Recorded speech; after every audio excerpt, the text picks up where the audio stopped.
È sempre il Piave il primo sorvegliato speciale quando arriva il maltempo. Anche oggi, quando ha iniziato a scaricare minaccioso la neve sciolta dal Bellunese.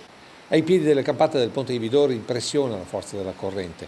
Tanta acqua che si è espansa per tutto l'alveo del fiume, mentre poco più in su al Ponte di Fener esprimeva tutta l'energia fuori dalle chiuse della centrale.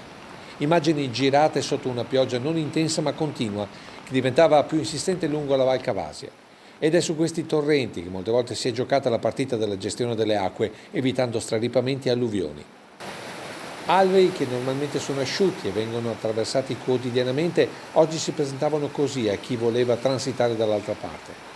E il Curogna è solo uno dei tanti torrenti che raccolgono le acque della pedemontana per poi riversarle sul Piave, così come il Musone, ai piedi di Asolo, scende verso la laguna impensierendo ogni volta a Castelfranco le zone bagnate della Venale.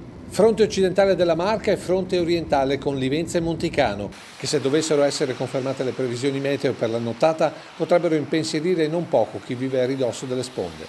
Mentre su tutto incombe l'annunciato vento di scirocco, che impedisce alla laguna di ricevere le acque, provocando l'ulteriore innalzamento di tutti i livelli nei corsi d'acqua trevigiani.